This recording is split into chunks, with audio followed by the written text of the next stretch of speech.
The first core of the 10-10 framework was obviously body. We covered that. And now we're looking at beliefs. And the first core essential for beliefs is our faith.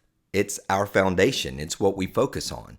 So when we're thinking about beliefs, we're not just simply saying that it is everything that we hold to in our faith, but we're saying that we're going to control this mind of ours. 2 Corinthians 10:5 says that we're going to take every thought captive and make it obedient to Christ. That's pretty big, right? So it begins with our faith, and it's not about understanding everything, but just a couple of things.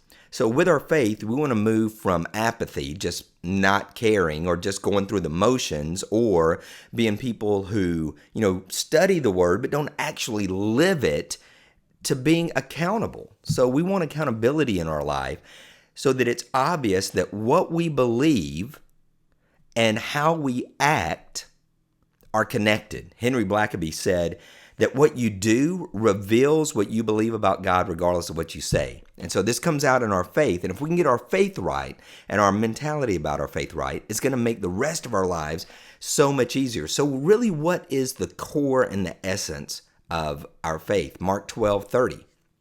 Love the Lord your God with all your heart, with all your soul, with all your mind, with all your strength. And the second is this: love your neighbors yourself. There's no commandment greater than these. This is when Christ was asked, what are the greatest commands? And this is what he came up with. This is what he says. And you can even look through other passages that say that the entire law and the prophets are summed up in this one command.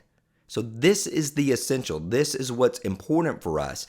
And if we'll get these two right, or at least focus on these two, then it's going to make everything else so much easier. Because when we're having these bad thoughts, harsh thoughts, mean thoughts, impure thoughts, then we can go back to this and say, is this thought really loving the Lord? Is this thought really loving other people? That's a challenge, to have that as the ultimate filter. So what's it look like to love the Lord?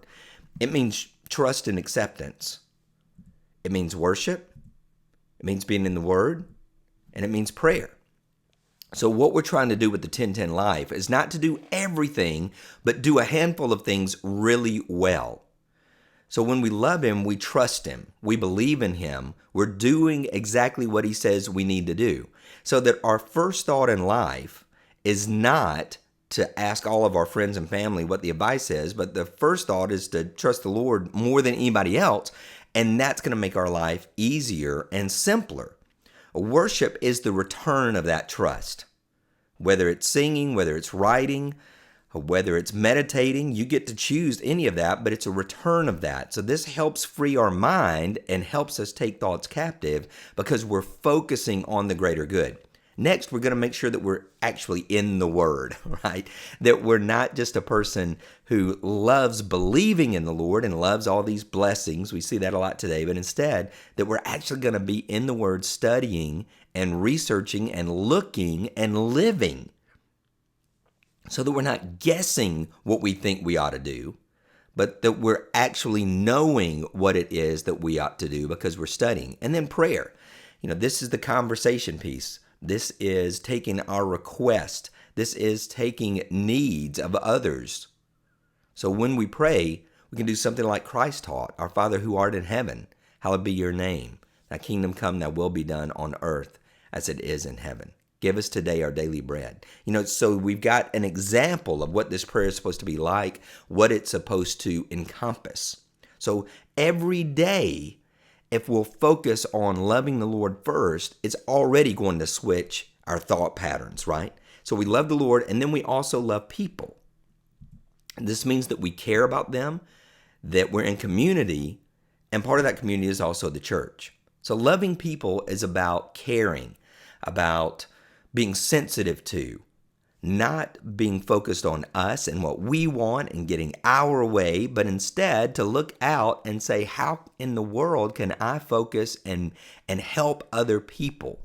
Philippians chapter 2 says, look not only on your own interest, but also the interest of others, having the mind of Christ, so that we're not just self-centered all the time. And this is one of the big movements in Christianity, I would say, in the past 10 years especially, is focusing a lot on ourselves and what God wants to do for me, how he wants to bless me, how he wants to make me happy, instead of saying, how in the world do I get out there and serve others, care about others? When we talked about body, we really centered on having a healthy body and a healthy lifestyle so that we can work harder and serve longer. That's caring for people.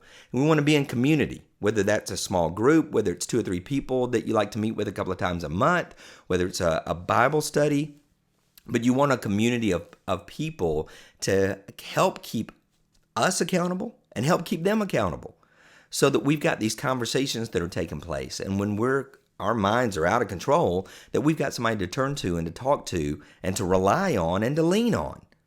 And then also we've got the church. Now, this is another area that a lot of people feel like is optional. I don't need the church. I can just worship God at home. You absolutely can. You can worship alone, but you can't encourage other people alone. The church is really about this community of believers that care for one another. And so we care all the time is what we're supposed to do. We don't do it very good. And then we've got this community that we meet with, maybe a small community, and then church is the bigger community where we're part of a faith family so that we get to interact and we get to help and we get to serve on a larger scale. But it's risky. That's one of the things that makes loving people so difficult, is that we could care for somebody and they could not care back. And we could be in a community with someone and it ends up not being safe. And we go to a church whose teachings or whose leanings hurt us. I know a lot of people who have, quote, been hurt by the church, and that's why they won't go anymore. It's risky to love people. I don't want to act like it's not and that it's going to be all fun. And when we have our faith centered on loving God and loving people, everything's going to be happy. It's not. You're going to love some people who are going to hurt you. You're going to love some people who are going to abandon you. You're going to love some people who are going to wreck you. It's risky to love people, but it's what we're called to do. So how do we live this out? So I've got another worksheet for you, obviously. So 10-10 life, daily faith to take every thought captive. We're going to center on passages, on prayers, on people, and on the payoff. And this will allow us to love God and love people each and every day.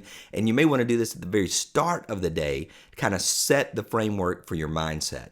So passages may be, something along the lines of 1 Peter 1, 3 through 16. I might write that down and I might study that. And then I put down some thoughts that our minds need to be alert and sober. Our hope needs to be set. Obedience needs to be evident and informed, and we need to live holy in all we do. And that's a strong call for us. So that verse actually says, let your minds be alert and sober. Have your hope set on Christ. Be obedient. So these are the essence of the verse. So if you'll read a verse, short passage, and then write down some thoughts, what's coming into your mind? What do you pick up on this passage? It's going to allow you to go ahead and set that mind for the day. And I love having one passage a day to kind of center on. Then have your prayers. You might be praying for your family, might pray for Shannon's cancer, for John's depression, for an opportunity today for the gospel. Just write down just a handful of things. It doesn't have to be like a 4-hour prayer session. Just write down a handful of things to pray about. And then people. Who do you want to serve today? Maybe you're going to write a thank you note to Cherry and to Mark. Maybe you're going to have a focus of spreading joy today, or maybe you're going to collect some clothes for a clothes drive. So how are you going to serve the world?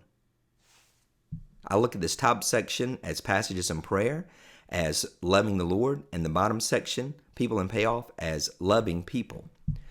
Results of the day and unexpected opportunities. So the payoff, at the end of the day, I like to take this final quadrant and just write in some things that happened, that occurred. Maybe John called and he was in a great mood, and I write that down. Maybe I actually took the clothes to the clothes drive, and I write that down. If I didn't do it, I might put a check mark by the clothes drive to move to the next day. So what's the payoff? So very simple exercise to stay focused on loving God and loving people. If you use this worksheet, focus on your passages, write down a verse or several verses for a day and what your thoughts are about that. Write down your prayers, things that you want to be praying for. Write down things that you're going to do to serve people during the day. And then at the end of the day, the payoff. What would the result of all of this? So that's the foundational element of faith and how we focus on that to really get our beliefs set so that we love God and we love people, and that's going to reset our mind. It's going to renew our mind every single morning to what we're really supposed to be about. Now, in this next section, we're going to look at focus. What's coming into our life and how's it shaping our mindset and what we can do about it. I'll see you in the next training session.